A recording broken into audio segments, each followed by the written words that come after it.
big guest. They continue. We're delighted to be joined by two darting legends, Master of Ceremonies. My old mate John McDonald is here alongside legendary ref George Noble. George and John, good to see you both. Thank you. Good to see you too. Happy New Year. Happy New Year to both of you. It must be, I'll start with you, George, it must be quite an emotional, not night, because I know you're not working tonight, but next few days for both of you. This is the last time you'll both be doing what you do. I guess so. Well, I'm not really an emotional person. After 31 years, I think it's about time to hang the microphone up. I'm not. I don't think I'll get emotional, but who knows? We'll see tomorrow evening. Why? It's an obvious question. I'll let Darren ask John the question, but I'll ask you, George. Why have you decided to call it a day? Well, I'm not getting any younger. 31 years doing it, I think it's probably long enough. But I've actually got some other business interests outside of what I do now, which is taking up a lot of my time, and I've missed like 17 out of 22 birthdays of my daughter, being away on the road working on the darts. So I'm able to sort of mix the other business interests with family time. So not all three. It's not possible to do all three in the long run now. So one of them had to give, and I think, you know, the professional refereeing have been great. I've seen every continent, near enough every country, enjoyed my time, but now it's time to sort of take it easy. How about you, John, then? Yeah, I'm pretty much the same, I think.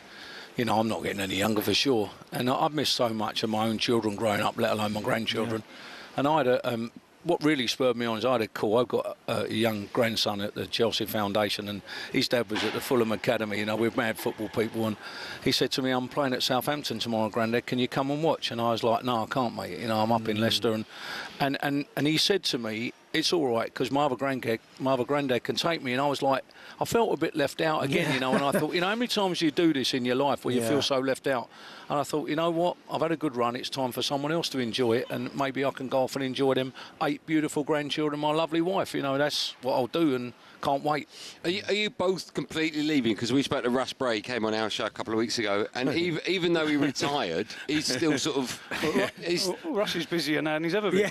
Yeah. I mean, let's be honest, Russ will go to the opening of an envelope. I mean, he just loves it, He's Russ. still involved in darts, right? Yes. Are you two done now? No, I'll still be involved in darts, but just not at the PDC.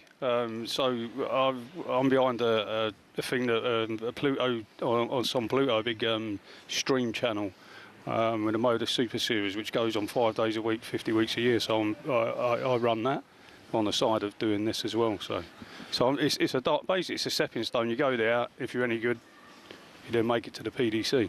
So I'm still involved, but not in the mainstream of the PDC dart. And you're doing the final tomorrow, right? Correct. How many finals will that be for you? I actually don't know. Would you like me to tell you? Yeah. I've no idea. I could make it up for you. Oh, if you'd have known that. Yeah, I would have been impressed if you'd have known that. 16, how about that? 16 finals you've done? Probably something along those reasons. Sorry, what's been the most memorable one? That's a tough question for me, really. I mean, I started off back before the PDC. I started off in the BDO. In 2004 at the BDO, Andy Fordham won it. So he was a big mate of mine at the time. It was your brother-in-law, wasn't he? Yeah, we're actually can't get any bigger mate than that, can it? So you left that bit out, right? I don't want to appear impartial, you know. No, of course not. But he was 3 legs up before they started. Impartial.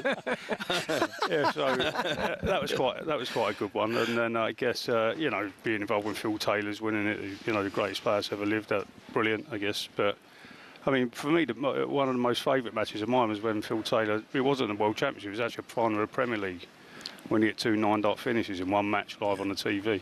So it's never been done before, and it's still never been done previously. So and he missed the third by the wire, didn't he? Yeah, he just missed the third. And they booed him. And rightly so. What about you, John? When you look back at your career? Yeah, I mean, I've had the most incredible ride, really. I never thought in my wildest dreams it would lead to this. I did the boxing because I knew it, and then I got to that decision where I was doing the pool, the boxing, the snooker, the fishing, and I was being pulled from pillar to post. And I think Barry said to me one day, what do you want to do? You can't be on EastEnders and Coronation Street, so make your mind up.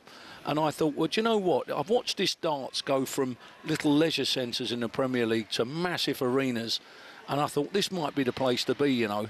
and also the fact that we was working 157 days a year. I thought, you know, would you rather work that or maybe 12 or 15 boxing events?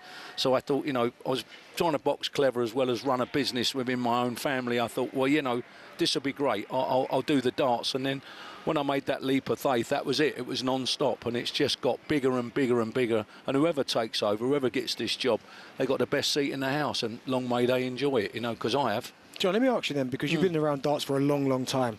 Have you ever seen an explosion like we've seen the last couple of years with Luke Littler? You've seen some of the greats. Do you know what, Darren?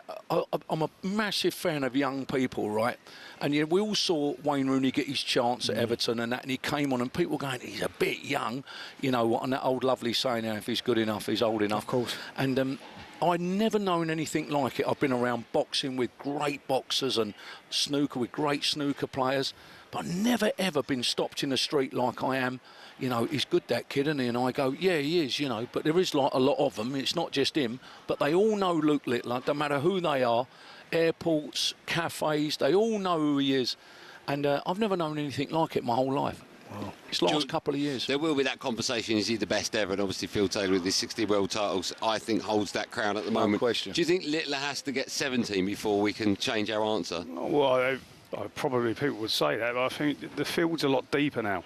It's much more difficult to win the World Championships, although he's making it look remarkably easy so far these last couple of weeks. But and you couldn't really see past him not winning it. But it's obviously 3 good players left in it, but he's definitely the favourite.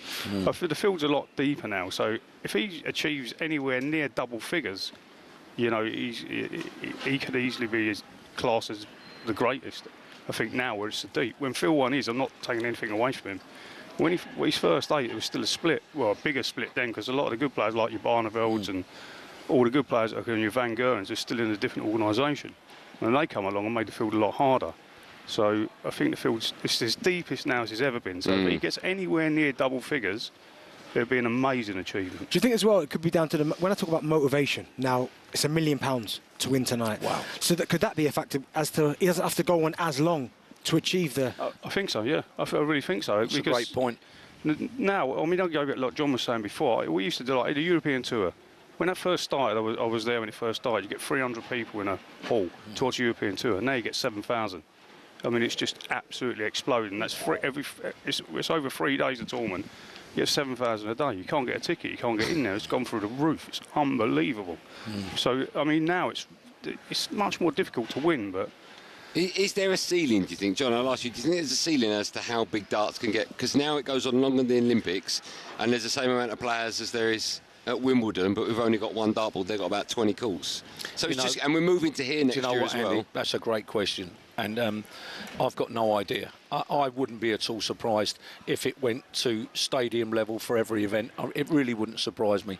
It has to now in Germany because they've just run out of venues that can hold, you know, that amount of people. I think you did a show just recently, your organisation, Modus, an exhibition in Finland, and there was like 7,000 and 9,000 people. Wow. I mean, we don't even have darts in Finland, you know. It was back-to-back days on a Sunday and a Monday. You know, and then you look at what we did in Rotterdam when we had a problem, when we put 2 Premier Leagues on the Wednesday and the Thursday in Rotterdam, sold it out, big sea of orange, you know.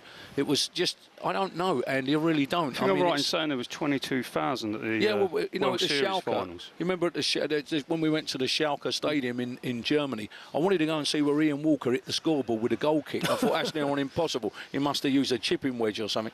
And I'm standing there looking up, and the guy said, scoreboard, you're looking for the scoreboard? I said, yeah, I'm looking for it. How could he hit it, you know? 22,000 people. Halfway through the dart show, the guy said to me, now, when do we have our rock band on?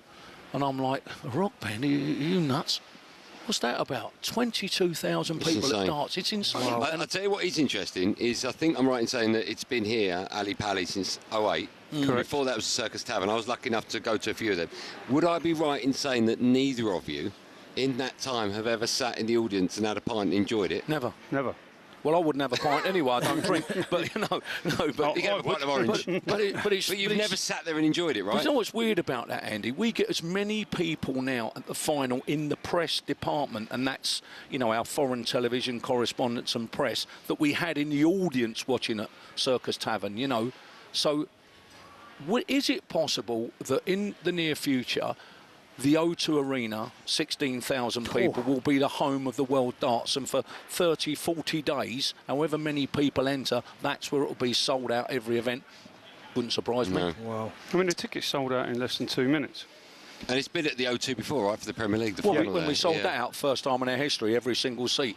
Yeah. I mean, even the seat where you get a nosebleed, I mean, you're so far up, you get a Sherpa to take you to your seat, don't you? It takes you 3 days to get there. You know, look, I don't know. All I do know is that a lot of people get a great deal of enjoyment from it, and if that's good for sport, that's good for me. Quite where it goes in the future, that was such a great question. I think it's near on impossible to answer. I just think it will get bigger in different countries as well. I think there's the States is now starting to pick it up. It's going to up. I believe the explosions are on the cards in North America, and Asia's always been big. So I think they're probably the areas of expansion. Correct, and also that Premier League goes to Belgium this year. Now, if you've ever been to Belgium for football, you know it's very, very popular, and they have a very similar culture to us, and they have a similar culture to Germany. So I wouldn't see why they're telling me that arena's doing very well. That will sell out. I think that's another area very, very close to us that hasn't been explored. What will happen there, I don't know. Boys, listen, I'm going to let you go. Purely because if I don't say that, John will carry on talking until 7 o'clock. I've known John long enough. John, you're working tonight, right? Yes. Well, listen, good luck tonight. Thank you. And tomorrow will be your last one. I'm sure it'll be an emotional one. George, you got the night off, but you're back on tomorrow. Yep. So good luck to you as well. Round of applause for George Noble and John McDonald. Thank you. You're welcome. Great show, guys. Have a good